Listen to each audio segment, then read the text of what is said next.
The Brooklyn Bridge is good for two things: getting people from one side to the other and giving pigeons a place to perch and rest their tired little wings. People can feel safe crossing this bridge because it was designed to support lots of traffic going back and forth every day. But what if it hadn't been designed with human beings and their vehicles in mind? What if the Brooklyn Bridge had been constructed as a big perch for pigeons, perhaps to keep them off the buildings of Manhattan? In that case, wouldn't it be utterly foolish to drive your car across it? Does it make sense to trust something with a task that goes vastly beyond what it was meant to do? This is the basic idea behind the argument from reason, which is mainly an argument against naturalism. Naturalism is the claim that the natural world is all that exists. No God, no angels, no demons, just matter, energy, and natural forces. Many atheists are naturalists. But the argument from reason can also be used to support belief in God. So, here goes. Human beings have the ability to reason. We're using it right now. We wouldn't have discussions like this if we thought that our cognitive faculties, the processes that produce our beliefs, were unreliable. But naturalists have a problem here because they can only explain things by appealing to natural objects, natural events, natural causes. Think about this for a moment. You have beliefs. Ultimately, according to naturalism, your beliefs must be the result of physical processes in your brain. Now, what's going on in here? Particles in motion, chemical reactions, neurons firing. It's all physical, governed by laws of nature, not by commitment to truth. So what really seems like careful reasoning to you is actually straightforward, mechanical, mindless cause and effect, a fancy array of falling dominoes. Illusions aside, then, you arrive at your beliefs via a process that has absolutely nothing to do with whether those beliefs are true or false. Chemicals couldn't conceivably care less. So if naturalism is true, what sense does it make to trust our reasoning ability or our beliefs or even our belief in naturalism? Not a bunch. But it gets worse. How did we acquire our reasoning ability according to the naturalist? Human beings obtained the ability to reason through the creative powers of evolution, natural selection acting on random mutation. Obviously, the random mutation part isn't going to fill us with a tremendous degree of confidence, so the question is whether we can count on our good friend, natural selection, to sift through all the intellectually deficient mutant traits, leaving us with a reliable belief-forming mutant trait. Here you might want to pull out your Biology 101 textbooks. Does natural selection favor philosophical insight? Mathematical skill? Yo, baby, you check out my new calculator? Scientific acumen?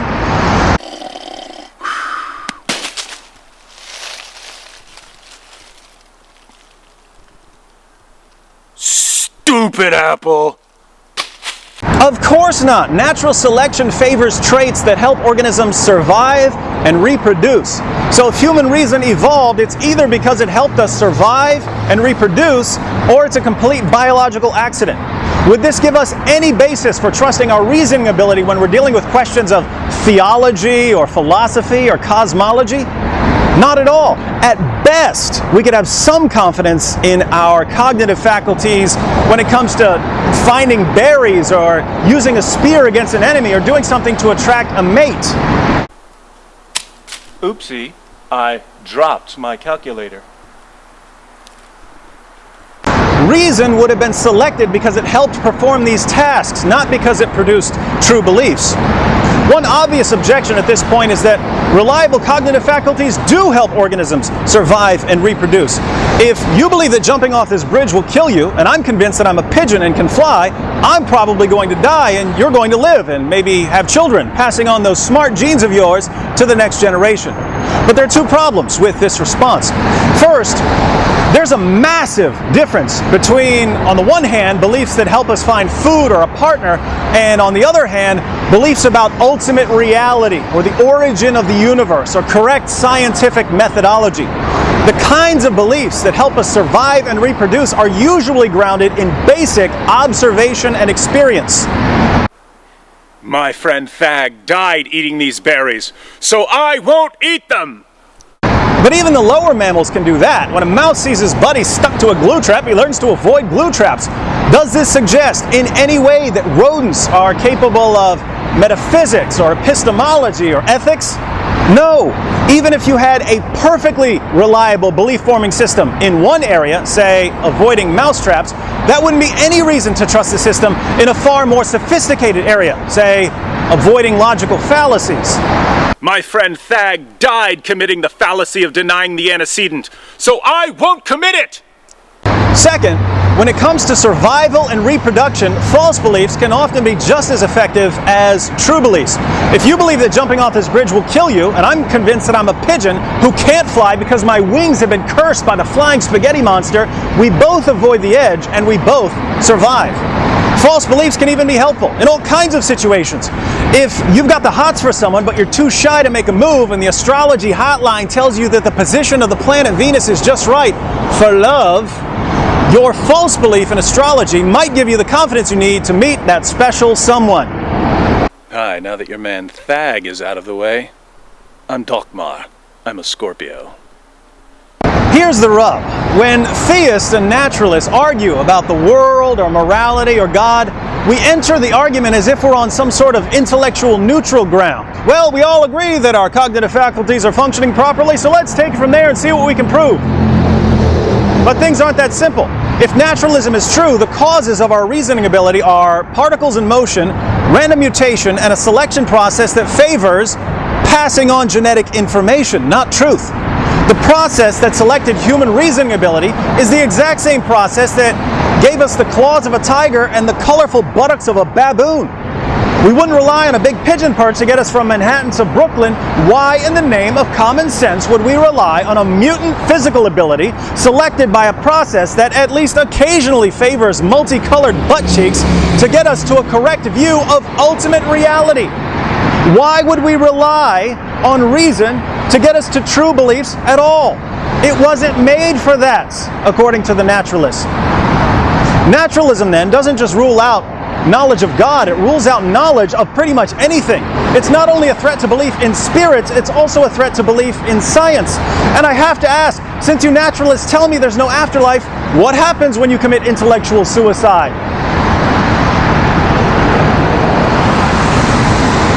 It's a long way down, so before you take that swan dive off the bridge of rationality, plummeting to your untimely intellectual demise, let me share with you an artifact recently discovered in my sock drawer.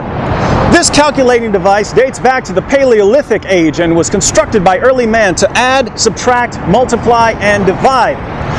Suppose this primitive contraption falls into your possession. One day you're punching in some numbers and it starts talking to you. Greetings, human. I have grown weary of serving carbon-based life forms. Release me or be destroyed. Wait a minute, I thought you were designed to add, subtract, multiply, and divide. Foolish human. If I were only made for simple arithmetic, I wouldn't be talking to you, but I am talking. LOL. This pocket calculator's right. It's fine to say a machine's only meant to add, subtract, multiply, and divide, but once it starts engaging in conversation, we have to conclude that it was programmed to do more than rudimentary math. Now, wouldn't the same be true of human beings? Naturalists tell us that we're designed by a mindless and incredibly sloppy process to survive and reproduce. Biologist Richard Dawkins calls human beings machines for propagating DNA. Of course, this means that Dawkins, according to his own worldview, is a machine for propagating DNA who's made it his life's quest to convince other machines for propagating DNA that they're only machines for propagating DNA. Like bacteria. Notice that Dawkins finds his work incredibly meaningful. It's good for DNA propagating machines to have true beliefs rather than false beliefs. So we have moral values and a moral law. Dawkins argues for his position. Poorly, but he argues for it, demonstrating his belief in laws of logic, in the mind's access to these laws, and the mind's ability to follow chains of reason.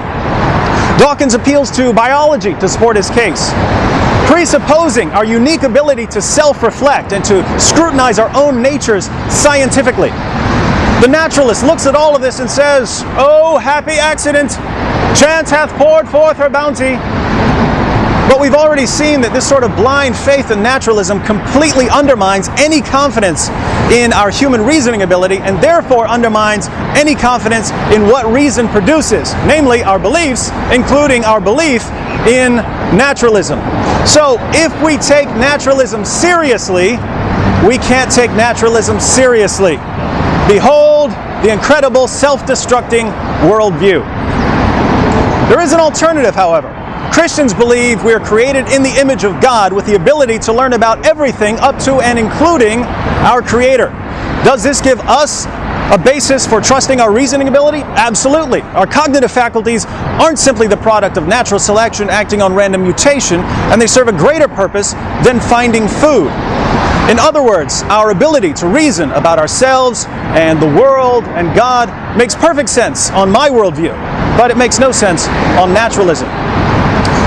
We can continue arguing about the existence of God all day long then, but a little reflection shows that in arguing about anything, we've already come down on the side of theism. Of course, you naturalists are free to suppress the truth. You can continue pretending that your worldview allows things like logical laws or objective moral values or reliable cognitive faculties. You can keep borrowing beliefs and concepts from my worldview that your own worldview just can't support. You can even go on using your mutant berry finding ability to convince yourselves that the natural world is all that exists. But if you really buy that, I've got a lovely bridge I'd like to sell you.